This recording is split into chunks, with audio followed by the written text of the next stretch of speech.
Hello, and welcome back to another beautiful episode of Pageants and Prosecco. I'm your host, B, the hostess with the mostest, also known as Brooks.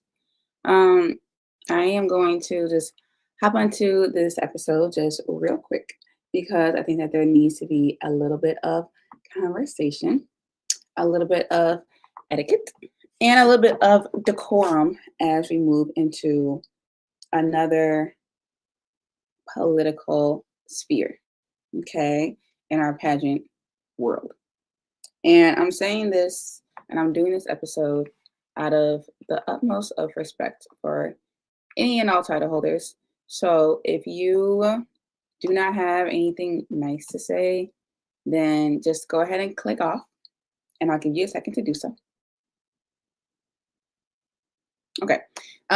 You can just go ahead and click off because this is an episode dedicated to truth and honesty. And I'm doing this really like off the cuff because I actually do not feel the best today. And I wanted to challenge myself to do an episode when I'm not feeling good. And I'm not feeling good because of women problems, you know what I'm saying? And for those who don't know, I do have an ovarian cyst, a little bit of fibroids, literally little tiny ones. And that contributes to not having the best first day of my menstrual cycle. So I said, if I could do it today, if I can go live today, then I know I have no excuse. So here I am. Okay. Let's talk about a few things, and then I'm going to hop off because I think I need to, take care of myself today, like I did yesterday.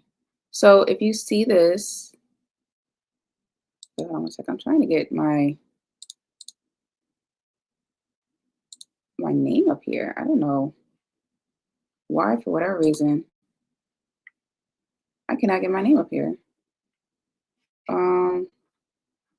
Whatever. That's weird. Okay. My name won't pop up for whatever reason. Okay, so let's just move forward. So I welcome comments and questions and guidance and concerns, but I won't answer anything that's just plain inappropriate and just not nice. Because what's the point of being not nice? I actually had this experience recently. You guys see, I'm still trying to get it.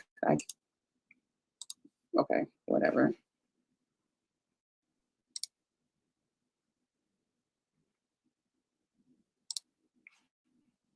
Okay, it doesn't want to pop up, so I gotta create another one. For whatever reason, we are in a new era of presidency, and we are going to have a lot of discourse and conversation about what is and is not appropriate to, why is this orange, to do and say when it comes to title holders, the president, and things like that. So I'm here to guide you. Consider me like a younger, bigger sister, and I got you guys. We're gonna get this together. There we go. Hi, Brooks. My banner is officially up. Okay, so let's just talk about it. Okay, let's just move this. Let's just talk for real and raw.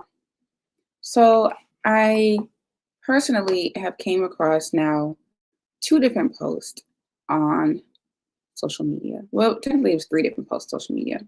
I'm not going to show them, but one person, also because of the time, currently it is in the afternoon, it's before 5 o'clock my time, so I'm not drinking my Prosecco.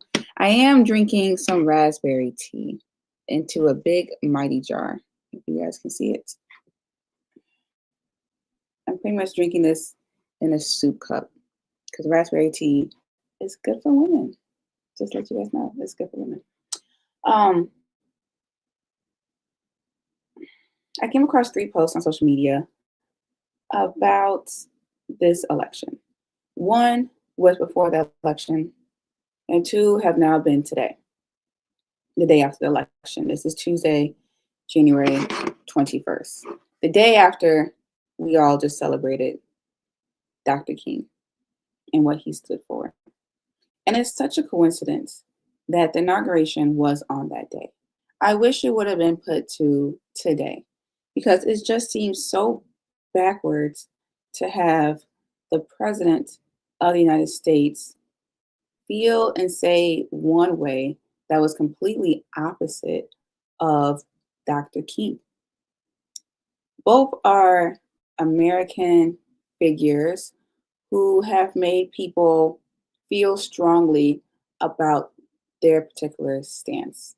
We know Dr. King was a pastor, preacher, and advocated for nonviolence and integration and to get rid of segregation and to just simply be treated as a human and as a person, despite the skin color, which we cannot prevent, change. I guess we could change it, but despite our skin color, because that's literally all that racism is the color of someone's skin.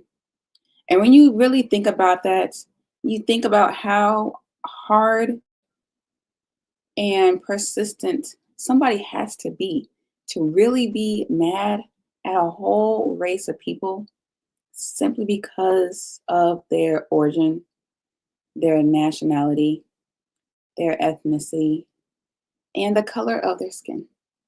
You know, I cannot help that this is the color of my skin. I could change it to white, but I guarantee you, I'm not going to be treated the same way. So it's like, what's the point? We all are literally here on this planet. If we all look the same, what fun would that be? And you guys see my Princess and the Frog poster behind me. I got this poster in 2009.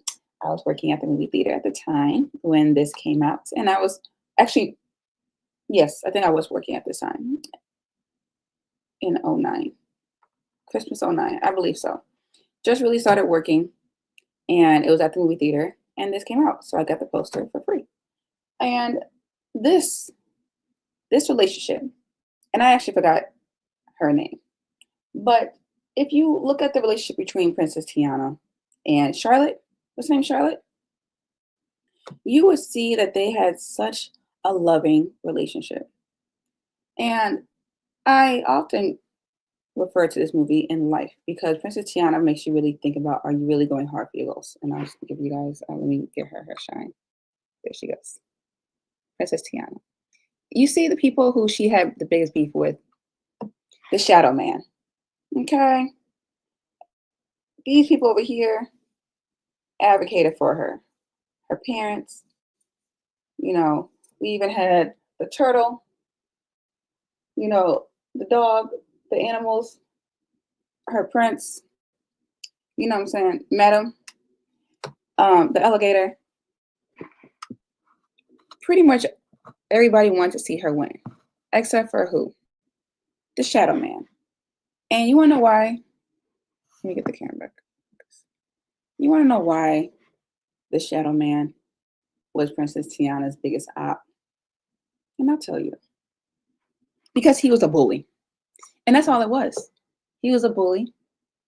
He wanted to see other people fail. And so he did it in a creative way using voodoo and magic.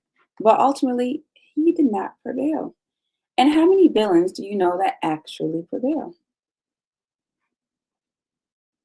You might think they have a good run, but they don't actually win at the end. And I say to say that Charlotte was also a queen, and she always was on Tiana's side in the whole movie. And they both became queens at the end. And so real recognizes real. Skin color did not matter. And this is the South, deep South, New Orleans. And it really pains me to see pageant girls who are supposed to be role models in this industry for their respective systems, organizations, take on stances that is not very queenly. Not very queenly at all. In fact, it's kind of turning into the shadow man. And I've seen a post from the same person. I saw 2 posts from the same pageant director advocating for Black women to not win pageants in a twisted way in her mind that made it sound like it makes sense. And then I was going to tell her, this doesn't make sense. But then I realized, what's the point? She's going to think what she thinks anyway. And then eventually, I don't know if we'll ever cross paths. So why bother? And she commented on my post, which means I'm getting more traction than she is if she made a similar statement, and I don't know because I'm not following her. So she had the nerve to come into my space to try to disrupt it. And I will not allow that in 2025, 2026, or 2027, or 2028. I had to move the camera now. I can't get it back to where it was. So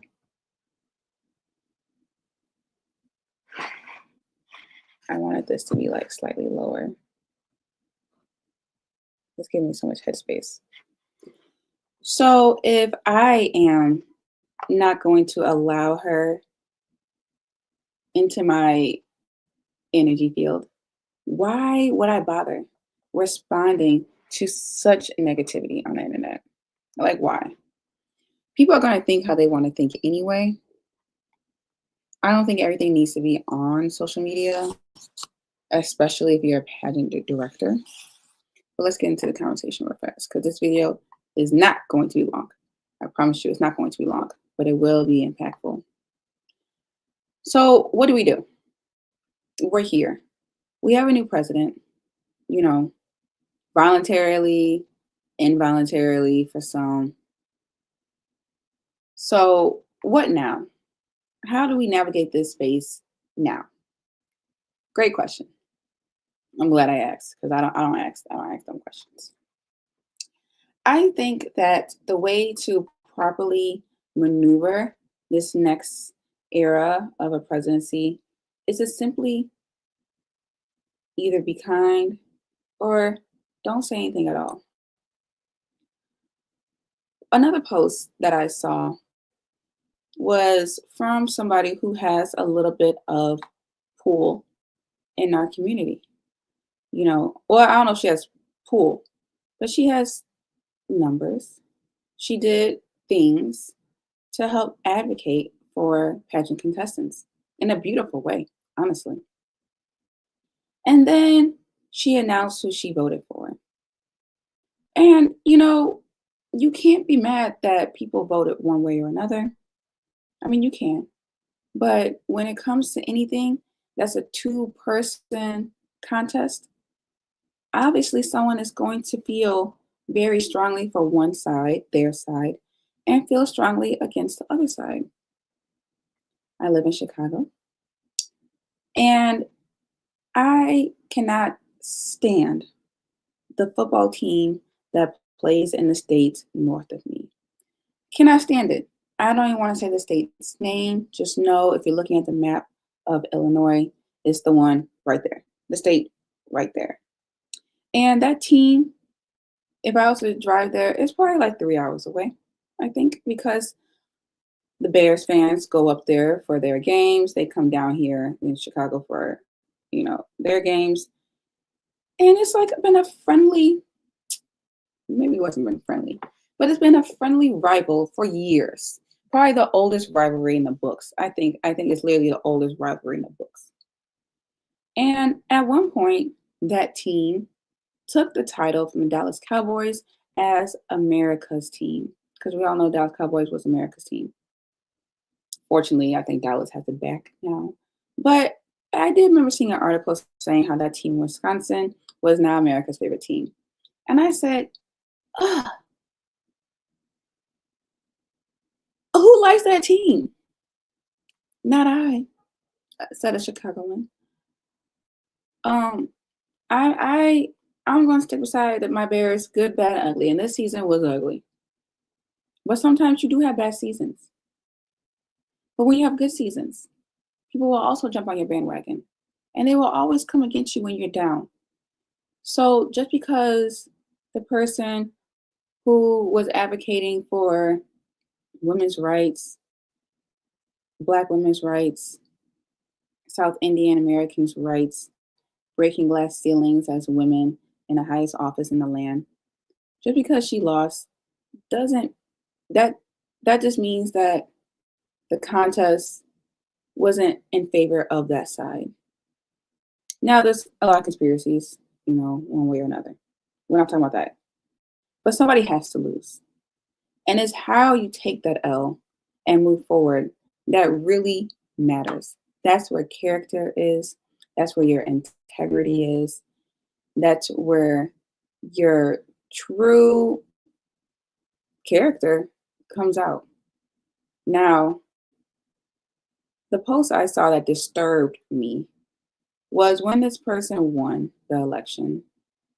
The pageant person said, now I feel uncensored to say what I wanted to say. And I had to think,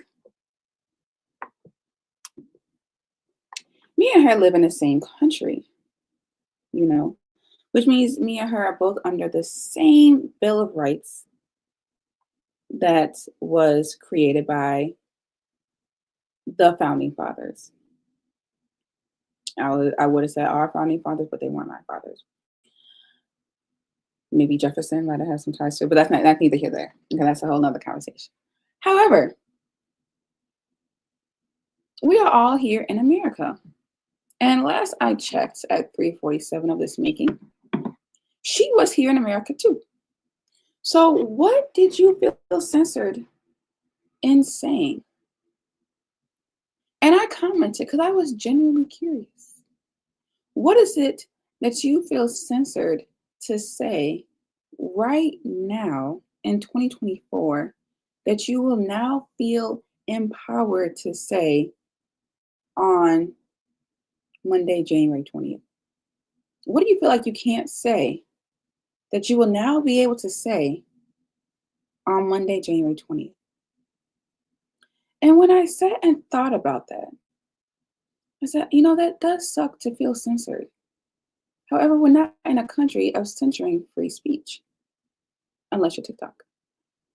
And it made me sit and wonder, because I am curious, what is it that you want to say that Biden is not allowing you to say? And when you think about that, it can't be nice. And because there's another president, she now feels empowered to say something that might not be nice or politically correct.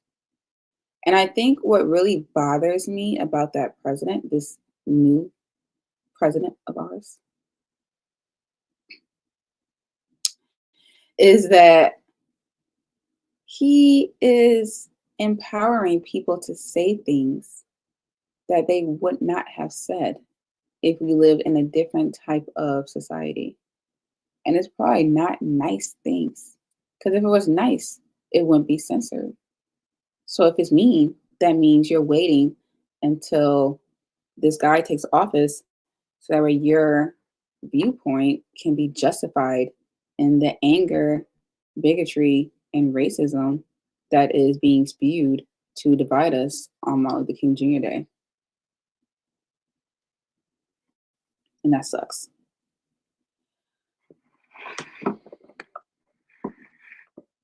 That really sucks. And I have no sympathy for people who are holding something in until this guy became president, because tell us how you really feel. Say it now. Let people know who you are. And for someone to be, our age, 20s, 30s, and have such strong ideology that is probably rooted in bigotry or racism or discrimination or prejudice, it's kind of weird. It's very weird to me because I didn't grow up like that at all. I grew up in a very diverse area.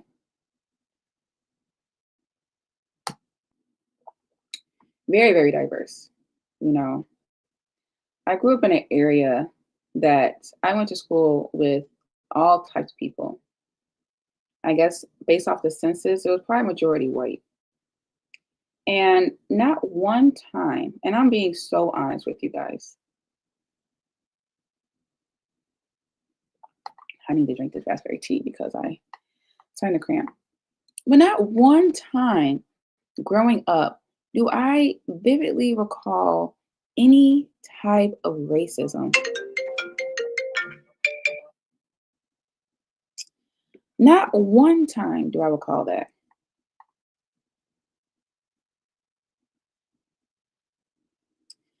And it bothers me so much because as I grow up, I feel like I've seen more racism being older than I did as a kid.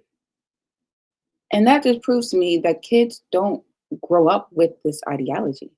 They don't come out the womb angry. That's taught or learned.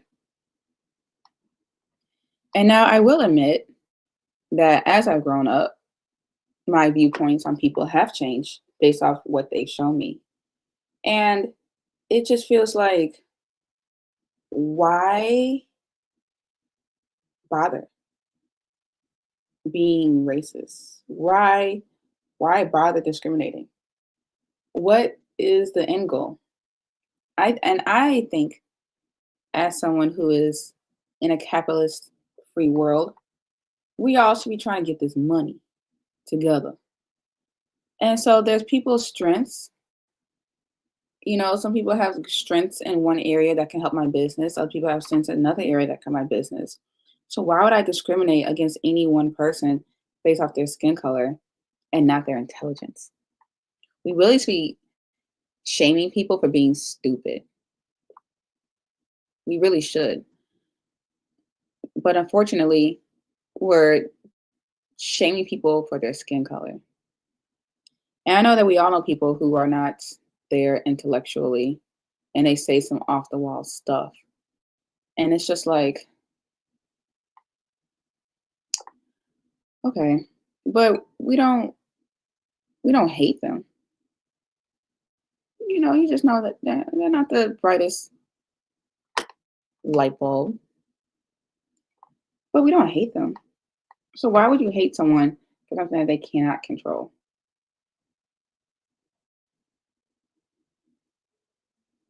And then also, my last little point, why do you care so much? I think we all need to focus on trying to get money, have a business, family, have an education. There's so many other things, reading books. There's so many other things in the world that we could be doing right now with our time, instead of being mad at the next person for something that they can't control. I can't control where I was born. I can't control what skin color I am raised in this world. But the way the world treats me because of my skin color and treats my cohort of fellow Black Americans and African Americans, it's truly disgusting.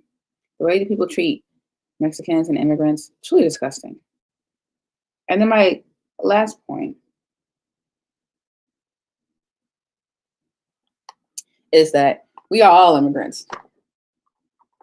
Like, we all are immigrants. Some of us came here voluntarily. Some of us came here involuntarily. Some of us are trying to get here still today, but we all came here in one way or another by foot, by boat, by plane, all of us. Your people too, you know.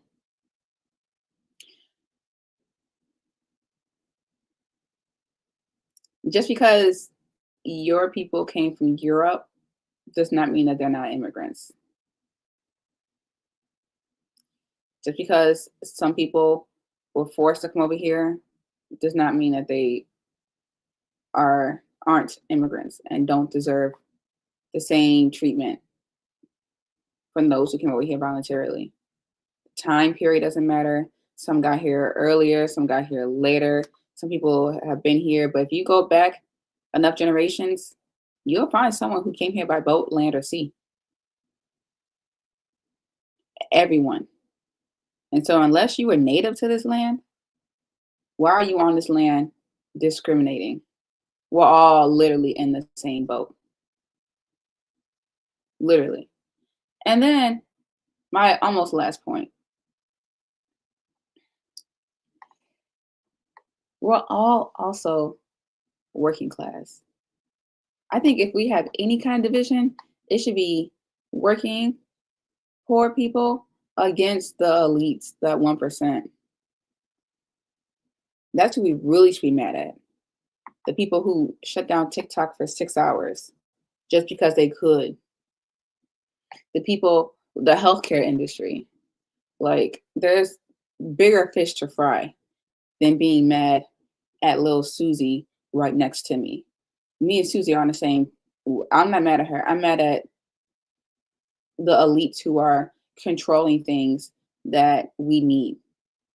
Literally, with Facebook, Google, and TikTok and Amazon CEOs all sitting next to, imagine if all those things went down.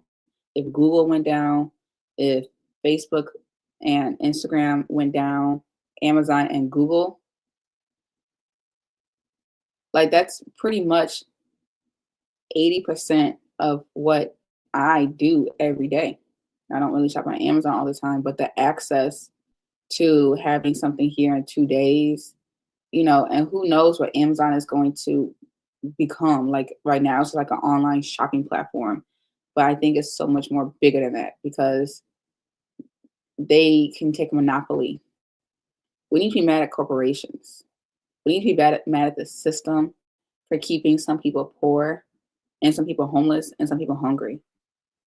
Not someone who's a doctor next to me because he's from India. That's how they get you, and I don't want to go too deep into that, but we all just need to be nicer to each other because we're all literally in the same path. If I can see you in person, you need to be nice. Okay. If I don't have access to you because you're a CEO of a corporation, then that's where, okay, let me try to discriminate or let me try to get myself into the room myself, but don't be mad at me. And we're both on Instagram trying to become content creators. Like that's just dumb. And there's no purpose in it. So now you're mad at a whole group of people who could have been customers for your business. We know the power of the black dollar is like $1 trillion, if not more. The power of black TikTok, the power of something going viral in the black community and them buying it. Look at Ben and Jerry's. Ben and Jerry's is on the good side of history. And I want ice cream every day. Every time I go on their post, I'm ready to get some more ice cream. So you could be the glue instead of being scissors. And I'll leave it there. So when it comes to pageantry as a whole and politics, try to lean on the side that's going to be right. Right. Okay. Not the right side, but the side of history that you want to tell your kids about. Okay. Because that's another thing too. Some people have said, One reason why people are trying to ban these history books is because their grandparents are in there spitting on Ruby Bridges for trying to go to school at 6. And they're going to see them in the background yelling at a kid for going to school. And now we're all integrated into the school system, so now it looks really bad. Oh, why is Grandma Mary spitting on Ruby Bridges? Yeah, well, Grandma Mary was racist. Okay. She was 23 years old, spitting on a 6-year-old kid for trying to go to school. So let's ban this whole textbook because we don't want to see Grandma Mary spitting on a kid. Because now all the kids are going to school. So she was on the wrong side of history. Don't be on the wrong side of history. You only have 1 year to have a title. Use it to unify, not divide. And quite frankly, if you believe in something so strongly, think about it down the line. Think about it in 5 years when we have another president, or 6 years when there's another president, and everything that's going to happen in this term is going to be studied. Who do you want to be remembered as that title holder? Because your time is going to be gone, you know. And you can either be the title holder that stood up for what was right in this moment, or you can be a title holder that kind of gets washed away in the madness of whatever is going on right now. You can be on the right side of history. You can be on the wrong side of history. So choose wisely and focus on being positive this time. If you have nothing nice to say, then don't say nothing at all. Tell it to your dog. If you feel like you just want to say something so much, tell it to your dog. Because the minute you put it out on the internet, judgment is going to happen. And I'm going to be the one judging you. And I'm going to be like, wow, this person really thinks like this. Like I feel like the other girl. I really liked her because she stood up for what was right. Now that she put out her political views, and simply her voting for the person is not the problem. It was her saying that she felt censored. And I am curious because, I'm a journalist, what that censorship looked like.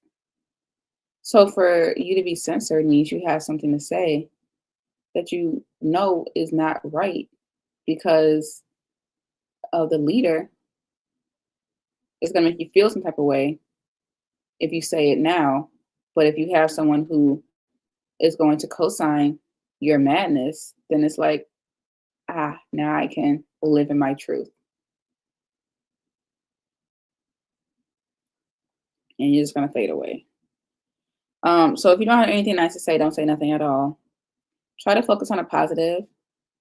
I wouldn't even try to mix politics into this right now because it's just so divided that people automatically assume if you are supporting the current president that you're racist. And that's just that stigma. And that stigma doesn't help, right? The same way how Black people are seen in one way, it's a stigma. So now you know what stigmas feel like when it's attached to you, and it's not nice and it doesn't feel good because you might like his business IQ. But now if you go public and say that you like this president, we're all going to assume that you're just racist. And maybe it's just like, oh, he's just a good businessman. I like him on The Apprentice. It was a good show. But that's just the world we live in nowadays. So as a title holder, I would just refrain from being political and just focus on your community work and not showing too much politics unless you're okay with having a stigma against you that you might be a little bit racist.